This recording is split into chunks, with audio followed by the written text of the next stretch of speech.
Seat scanner में आज हम बात करेंगे रघुनाथपुर विधानसभा सीट की। रघुनाथ विधानसभा सीट सीवान के 6 विधानसभा क्षेत्रों में से एक में आती है और काफ़ी अहम यहाँ के समीकरण माने जाते हैं। रघुनाथपुर पर चर्चा करेंगे। ज़्यादा जानकारी के लिए इस वक्त हमारे साथ हमारे वरिष्ठ सहयोगी राकेश रंजन जी हैं। रघुनाथपुर सीट पर पिछले 2 बार से आरजेडी का कब्जा है, लेकिन इससे पहले बीजेपी भी वहां कमजोर नहीं रही है और खासकर ये उस वक्त शहाबुद्दीन के वर्चस्व वाले इलाकों में गिना जाता था। इस मायने से अगर देखा जाए तो रघुनाथपुर विधानसभा सीट के समीकरण काफी दिलचस्प हो जाते हैं। राकेश जी, रघुनाथपुर विधानसभा सीट को लेकर इस बार क्या कुछ समीकरण देखने को मिल रहा है? देखिए, रघुनाथपुर विधानसभा सीट की अब जब आप बात करते हैं तो भले ही मोहम्मद शहाबुद्दीन जो है वो यहाँ से चुनाव नहीं लड़े हों, लेकिन इस सीट पर जो है उनके नाम का जो है वो जोर रहता है और आमतौर पर कई प्रत्याशी उनके जो समर्थक रहे हैं, चाहे वो उस समय रहे हों या उससे पहले रहे हों, वो उम्मीदवार के तौर पर उतरते रहे हैं।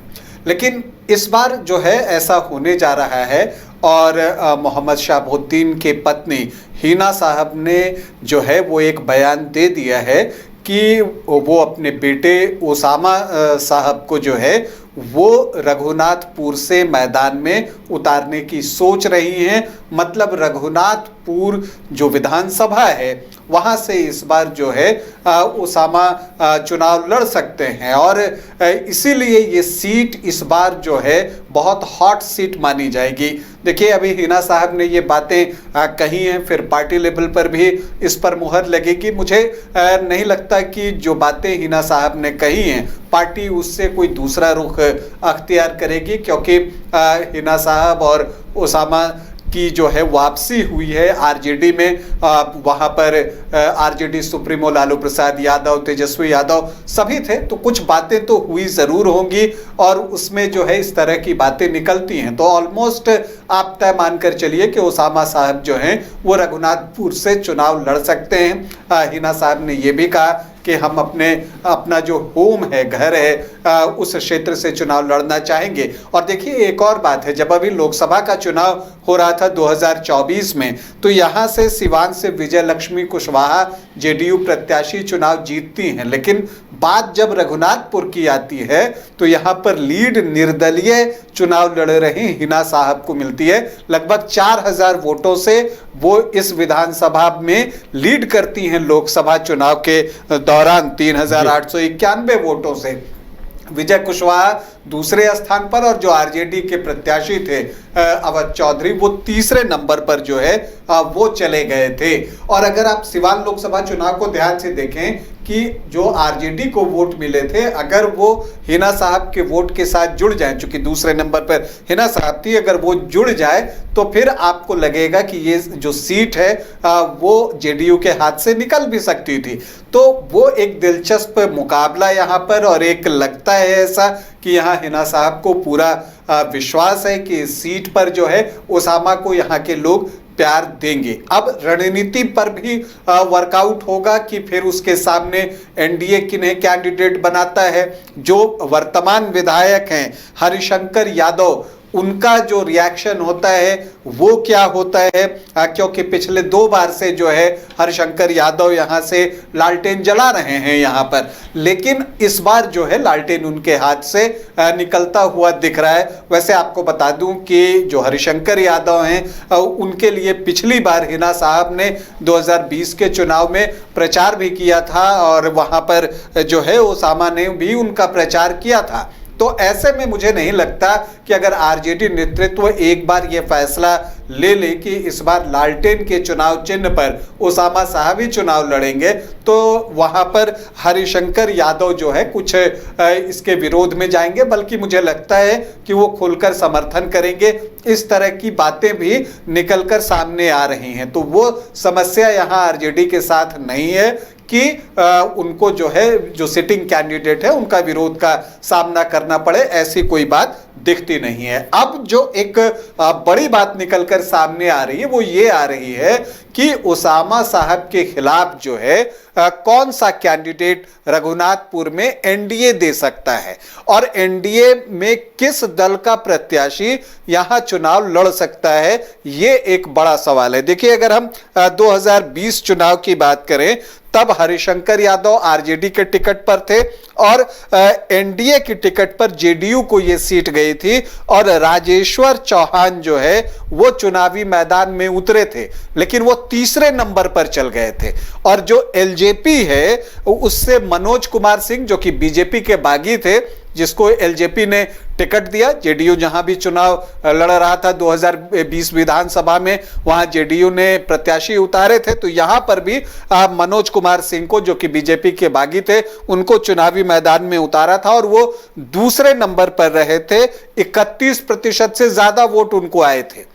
हालांकि अगर आप एलजेपी और जेडीयू को वोट जोड़ दीजिए तो वो जो आरजेडी के हरिशंकर यादव को वोट मिले थे उससे ज्यादा आता है, लेकिन ज्यादातर जगहों पर जेडीयू का खेल एलजेपी ने खराब किया था 2020 में। लेकिन ये वो सीट है जहां मुझे लगता है कि एलजेपी दूसरे नंबर पर है, तो यहां एलजेपी का खेल जेडीयू ने जो है वो खराब किया, ये आप कह सकते हैं। अगर वोट का ट्रांसफर इस बार जो दोनों एनडीए गठबंधन को पिछले बार वोट मिले थे हो जाए तब तो फिर जो है एक मुकाबला करीबी हो सकता है, लेकिन क्या वास्तव में ऐसा होगा?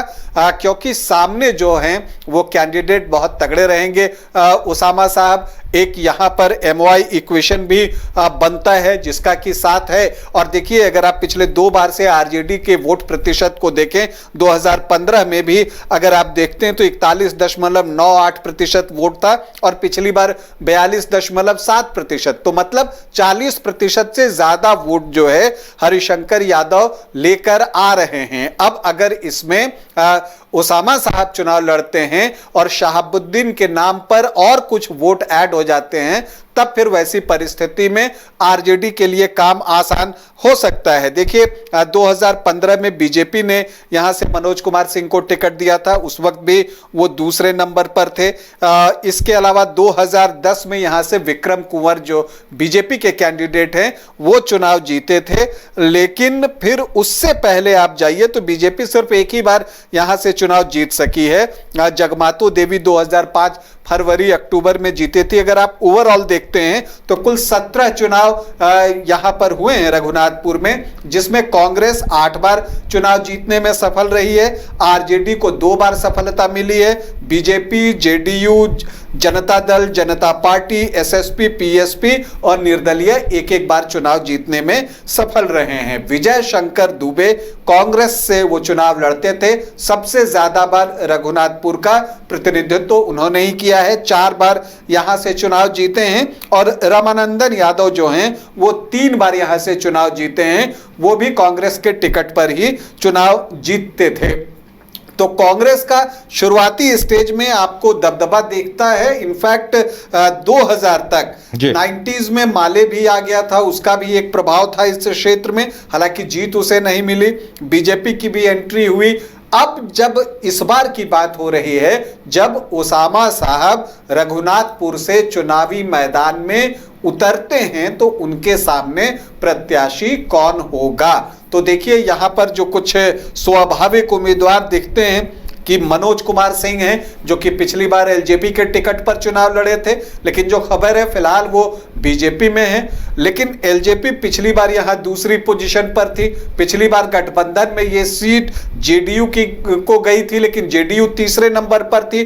तो एलजेपी इस सीट की डिमांड जो है वो कर सकता है, और अगर एलजेपी इस सीट की डिमांड करता है तो एक दिलचस्प बात जो आ रही है कि ओसामा साहब के खिलाफ खान ब्रदर्स में से कोई उतर सकता है, और ज्यादा संभावना है कि रईस खान को यहां से एलजेपी टिकट दे सकती है। रईस खान इस तरह की बातें करते हुए भी दिखते हैं कि उनको जो है अश्योर किया गया है कि उन्हें टिकट दिया जाएगा। तो अब अगर एलजेपी को ये सीट गई तो यहां से रईस खान जो है वो चुनावी मैदान में उतर सकते हैं। उनकी छवि भी एक दबंग नेता की रही है, तो फिर मुकाबला एक देखने वाली हो जाएगी, दिलचस्प भी हो जाएगा। अगर बीजेपी को ये सीट मिलती है गठबंधन में, तब ध्रुवीकरण के लिहाज से तब ऐसी परिस्थिति में मनोज कुमार सिंह को मैदान में उतारा जा सकता है। इसी तरह से जेडीयू के भी कई दावेदार हैं, लेकिन कुल मिलाकर उसामा साहब अगर इस चुनावी मैदान में उतरते हैं रघुनाथपुर के, जैसा कि हिना साहब ने एक बयान में इशारा किया है, तो वैसी परिस्थिति में यहाँ का चुनाव दिलचस्प हो जाएगा। देखिए, मैं बार बार कह रहा हूँ, यहाँ का जातीय समीकरण जो है वो MY समीकरण को सूट करता है। चूंकि यहाँ पर जो मुस्लिम वोटर्स हैं वो 23.2% हैं, तो ऑलमोस्ट 1/4 जो हैं वो मुस्लिम वोटर्स ही हैं। अब इसमें जो 10 से 12% के बीच यादव वोटर्स हैं वो जुड़ जाते हैं, तो 35-36% का आंकड़ा यहीं पर हो जाता है। अब इसमें जब कुछ और वोट जुड़ते हैं तो वो 40% क्रॉस कर जाता है। इसके अलावा यहाँ पर ब्राह्मण और राजपूत वोटर्स भी जो हैं वो अच्छी संख्या में दिखते हैं। वैश्य बहुत अच्छी संख्या में है, लगभग 13-14% आप मानकर चलिए कि यहाँ पर वैश्य होंगे, तो उनकी संख्या भी अच्छी खासी है। जो आपको कुर्मी कुशवाहा की बात करते हैं वो भी एक अच्छी संख्या में है, लगभग 6-7% के आसपास उनकी भी संख्या है। तो एक दिलचस्प चुनाव यहाँ पर रघुनाथपुर में बनता हुआ दिख रहा है, खास करके जब मोहम्मद शहाबुद्दीन के बेटे उसामा यहाँ से चुनाव लड़ने की बात कर रहे हैं।